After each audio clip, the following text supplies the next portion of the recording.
MNS news, सच जरूरी है। हमने ठाना है मध्य प्रदेश में जाना है, विलय संकल्प में जन आक्रोश, बैल बंडी मोर्चा निकाला। नमस्कार, मैं हूं आपके साथ सोनल और आप देख रहे हैं MNS न्यूज नेटवर्क। तो आइए खबर जानते हैं विस्तार से। महाराष्ट्र के 8 गांवों ने की मध्य प्रदेश में शामिल करने की मांग, मुख्यमंत्री के नाम ज्ञापन सौंपा। गोंदिया जिले के आमगांव नगर परिषद के तहत आने वाले 8 गांवों के बाशिंदे ने सीमावर्ती मध्य प्रदेश राज्य में शामिल करने के लिए आंदोलन तेज कर रखा।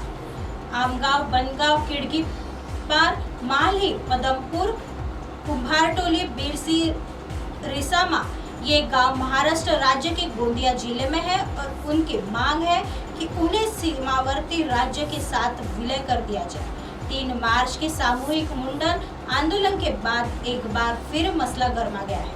10 मार्च शुक्रवार को इन 8 गांव के लोगों ने बैल बंडी मार्च निकाला और सैकड़ों ग्रामीणों ने इस मोर्चे में हिस्सा लिया और उन्होंने तहसीलदार के माध्यम से मुख्यमंत्री को ज्ञापन प्रेषित किया है। बता दें कि इन 8 गांव की आबादी लगभग 40,000 है और इनका राज्य सीमा क्षेत्र में मध्य प्रदेश से सटा हुआ है। लंबित मुकदमे के कारण 2014 के बाद नहीं हुआ कोई चुनाव। इनका कहना है कि महाराष्ट्र सरकार पिछले 8 साल से नगर पंचायत और नगर परिषद के बीच विवाद पैदा करते हुए सुप्रीम कोर्ट में एक याचिका दाखिल की है, जिसमें इन गांवों का विकास नहीं हो पा रहा है और पिछले 8 साल से इनके गांव के विकास का पहला रुका हुआ है। जनप्रतिनिधियों का चुनाव न होते तथा योजना विकास निधि स्वीकृत न होने के कारण इस क्षेत्र का विकास ठप्प पड़ गया है। उक्त क्षेत्र की भौगोलिक स्थिति को देखते हुए महाराष्ट्र राज्य सरकार ने राज्य और केंद्र सरकार की योजनाओं को अवरुद्ध कर दिया है और नागरिकों को बुनियादी विकास से वंचित कर दिया गया है। बैलगाड़ी पर दिखी आवासीय योजना और शौचालय की प्रति नगर परिषद संघर्ष समिति ने मांग की है कि इन 8 गांवों को मध्य प्रदेश राज्य में विलय कर राज्य और केंद्र सरकार की योजनाओं को लागू किया जाए। इन 8 गांवों के लोगों को पीएम आवास योजना, शौचालय व अन्य लाभ दिलाने के लिए कई बार ज्ञापन दिया जा चुका है, लेकिन ये ग्रामीण अब तक इससे वंचित है। उसके लिए उन्होंने राज्य सरकार का ध्यान आकर्षित करने के लिए बैलगाड़ी मार्च निकाला। इस दौरान बैलगाड़ी पर घरकुल और शौचालय की प्रतिकृति बनाई गई और तहसीलदार के माध्यम से मुख्यमंत्री को अपनी मांगों को लेकर प्रतिवेदन दिया गया। इस बैलबंडी मोर्चे की अगुवाई रवि क्षीरसागर, यशवंत मानकर, संजय बाहेकर, उत्तम नंदनेश्वर आदि कार्यकर्ताओं द्वारा की गई। आइए बढ़ते हैं अगली खबर के। पीएम आवास योजना के तहत घर बनाने के लिए 5 ब्रास रेती मुफ्त देगी सरकार। यह खबर भंडारा गोंदिया से सामने आ रही है। भंडारा राज्य के अंतिम छोर के पिछड़े भंडारा व नक्सल प्रभावित गोंदिया जिले में प्रधानमंत्री आवास योजना अंतर्गत बेघर जरूरतमंदों लोगों को उनके सपनों का आशियाना मिले, इस हेतु अनेक लाभार्थियों के आवास मंजूर हुए हैं, परंतु मकान निर्माण हेतु आवश्यक रेती के दर गरीबों की जेब से ज्यादा महंगे होने से निर्माण में बाधा उत्पन्न हो रही है।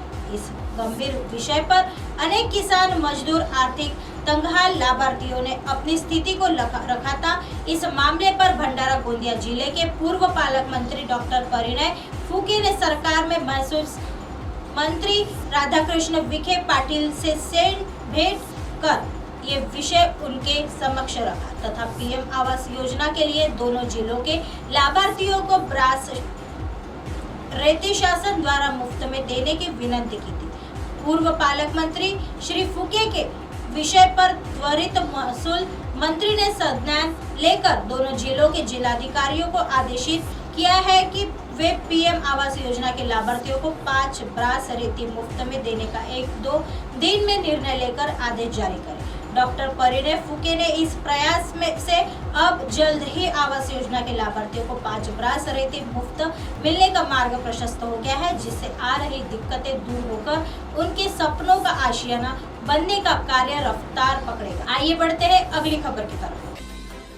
राहुल गांधी के बयानों व अदानी के मुद्दे को लेकर संसद में गतिरोध बरकरार। लोकसभा में पक्ष विपक्ष के बीच बीच गतिरोध बरकरार है। लंदन में कांग्रेस सांसद राहुल गांधी के बयानों एवं अदानी के मुद्दे को लेकर माहौल गरमाया हुआ है। लोकसभा और राज्यसभा दोनों सदनों में जोरदार हंगामा देखने को मिल रहा है। विपक्षी सदस्यों ने सत्ता पक्ष पर आवाज दबाने का आरोप लगाया है। कांग्रेस समेत कई दलों के नेताओं ने बुधवार को विभिन्न मुद्दों पर चर्चा के लिए नोटिस दिए हैं। सीबीआई और ईडी के कथित दुरुपयोग को लेकर भी विपक्ष हमलावर है। आज यानी बुधवार को राहुल गांधी भी कार्यवाही में हिस्सा ले सकते हैं, जिसे देखते हुए बीजेपी के तीव्र तौर तीखे रहने के आसार है। ईडी और सीबीआई हेडक्वार्टर में विपक्ष के मार्च से पहले कर्तव्य पथ पर सुरक्षा व्यवस्था कड़ी कर दी गई है। 18 दल अडानी मुद्दे को लेकर सरकार पर लगातार हमले कर रही है। अडानी मामले पर विपक्षी दल कुछ देर में बैठक भी करेंगे। कांग्रेस अध्यक्ष मल्लिकार्जुन खड़गे ने कहा कि राहुल गांधी की माफी मांगने का सवाल ही नहीं है। उन्होंने कहा कि पीएम मोदी 5 से 6 देशों में जाकर भारत की जनता का अपमान किया था।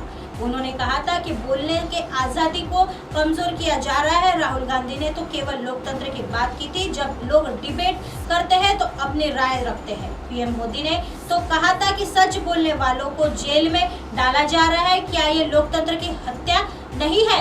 केंद्रीय मंत्री स्मृति ईरानी ने राहुल गांधी पर बड़ा हमला बोला। उन्होंने आरोप लगाया कि राहुल ने विदेश में देश का अपमान किया है। उन्हें देश से माफी मांगनी चाहिए। राहुल हमेशा देश का अपमान करते हैं। राहुल गांधी टुकड़े गैंग के साथ है।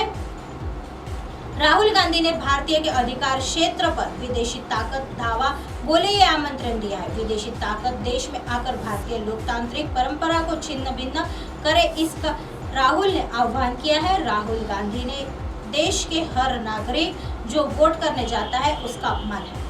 अदानी समूह के मुद्दे पर चर्चा के लिए कांग्रेस सांसद प्रमोद तिवारी ने राज्यसभा में नियम 267 के तहत सस्पेंशन ऑफ बिजनेस का नोटिस दिया है।